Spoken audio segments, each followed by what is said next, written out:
ये तौकीर रजा के करीबियों की तलाश अब तेज कर दी गई है। पूर्व जिलाध्यक्ष नदीम खान फरार है।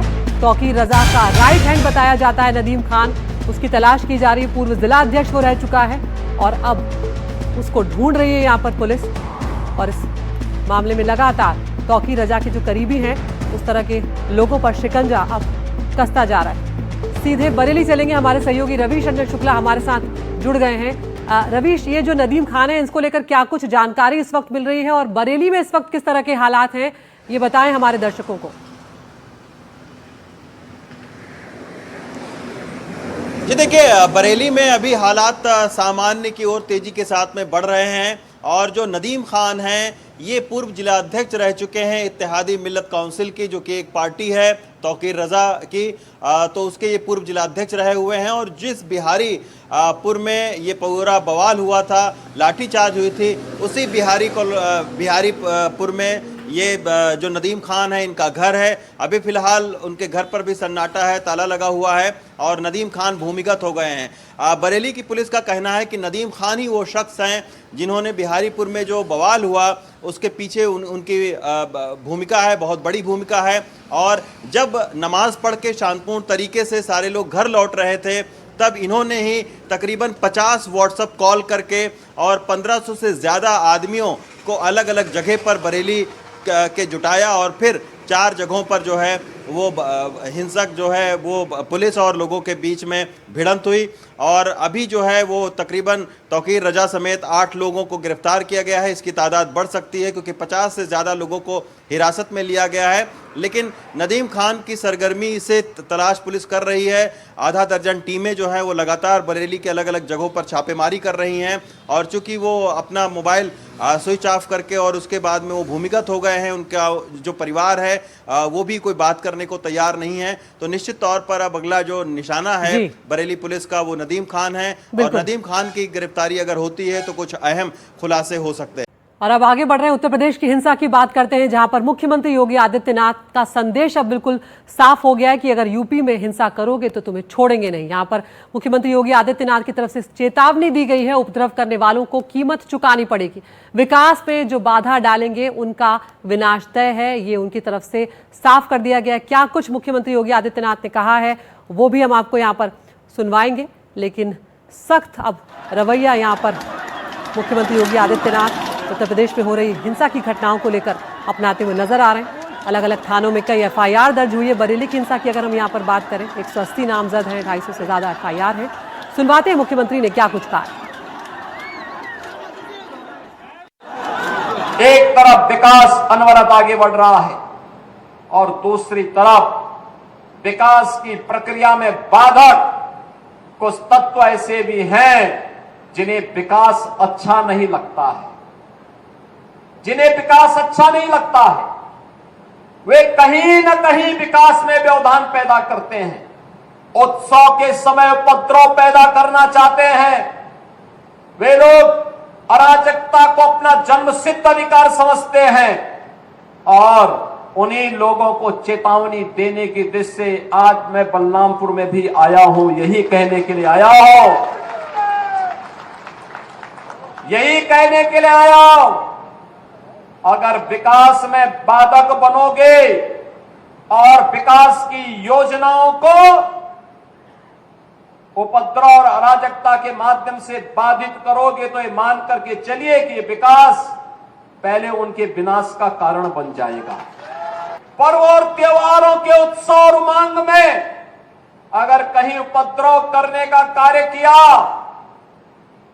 तो ये उपद्रव की कीमत उनको चुकानी पड़ेगी कि आने वाली पीढ़ियां उनकी याद करेंगी कि कैसे होता है, क्या कीमत चुकानी होगी। तो यह आपने सुना मुख्यमंत्री योगी आदित्यनाथ को। उन्होंने ये भी कहा है कि उत्सव में अराजकता करेंगे तो नरक पे जाएंगे। कुछ लोग भारत में गजवाए हिंद का सपना देख रहे हैं, कुछ लोग भारत विरोधी काम कर रहे हैं। जो गजवाए हिंद का सपना देखेंगे उनका जहन्नुम का टिकट कटेगा, ये मुख्यमंत्री योगी आदित्यनाथ की तरफ से साफ कर दिया गया है। सुनवाते उमंग के उत्सव में कहीं पर अगर अराजकता पैदा करने का और उपद्रव पैदा करने का कुत्सित प्रयास किया ते मान करके चलिए कि ये रास्ता उनका सीधे नरक में जाने का होगा, सीधे नरक में। कुछ लोग रहते भारत में हैं, लेकिन गजवा ये हिंद का नारा लेकर के भारत के अंदर राष्ट्र विरोधी गतिविधियों को बढ़ावा देने का कुत्सित कार्य कर रहे हैं।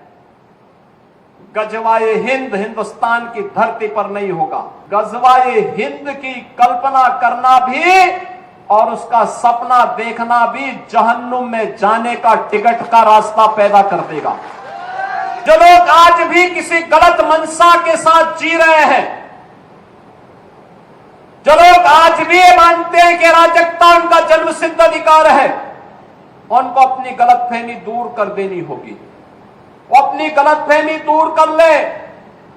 वह समय गया जब समाजवादी पार्टी की सरकार हुआ करती थी, कांग्रेस की सरकारें हुआ करती थी, ये लोग दंगा करवाते थे, आगजनी करवाते थे, बेटी की सुरक्षा में सेंध लगाते थे, व्यापारी के प्रतिष्ठानों पर आग लगाते थे और सरकार इनका अवभगत करती थी।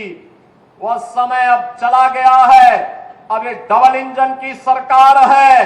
अगर बेटी की सुरक्षा पे हाथ डालने का प्रयास किया, व्यापारी के प्रतिष्ठान में आग लगाने का प्रयास किया, उत्साह और उमंग के उत्साह में कहीं पर अगर अराजकता पैदा करने का और उपद्रव पैदा करने का कुत्सित प्रयास किया, तो मान करके चलिए कि ये रास्ता उनका सीधे नरक में जाने का होगा, सीधे नरक में।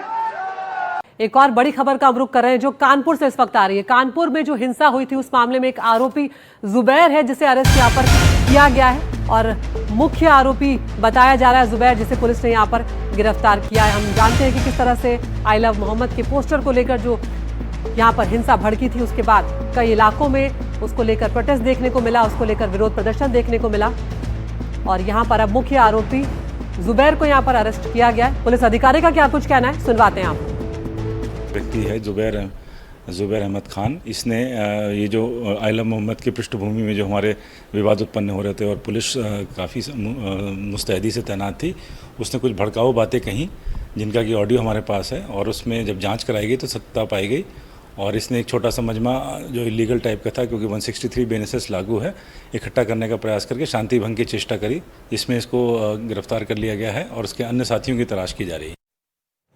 रणवीर सिंह हमारे सहयोगी हमारे साथ जुड़ गए हैं। रणवीर, क्या कुछ स्थिति इस वक्त है और ये जो जुबैर है किस तरह की भूमिका इसकी रही है कानपुर में जो हिंसा हुई उसको लेकर? देखिए, कानपुर से आई लव मोहम्मद का विवाद शुरू हुआ था और कानपुर में शुक्रवार को जब जुमे की नमाज थी तो पुलिस ने एहतियाती कदम उठाते हुए बहुत सारी निगरानियां की थी। सोशल मीडिया पे भी निगरानी थी, तकरीरों पर भी निगरानी हो रही थी और इस बीच पता चला कि एक वायरल ऑडियो को वायरल किया जाता है, व्हाट्सएप ग्रुप्स के जरिए लोगों को भेजा जा रहा है और कुछ भड़काऊ बातें उसमें थी। उसमें पुलिस को पता चला कि जुबैर खान नाम का शख्स जो है उसकी भूमिका थी, उसने ऑडियो वायरल करना शुरू किया था और इस मामले में जुबैर समेत 25 लोगों के खिलाफ मुकदमा दर्ज किया गया है। जुबैर को गिरफ्तार करके जेल भेजा गया है और बाकी उसके जो सहयोगी हैं उन सबको पुलिस तलाश रही है, पहचान करने की कोशिश कर रही है कि कौन कौन लोग शामिल थे, क्योंकि ये जो ऑडियो था उस ऑडियो में लोगों को इकट्ठा करने और जिस तरह से बरेली में सब कुछ हुआ वैसा ही कुछ करने की कोशिश कानपुर में की गई थी। हालांकि ऐसा सफल नहीं हो पाया, लेकिन इसका खुलासा करके पुलिस ने कार्रवाई। बहुत बहुत शुक्रिया रणवीर, लौटेंगे आपके पास यहाँ पर इस तमाम जानकारी के लिए।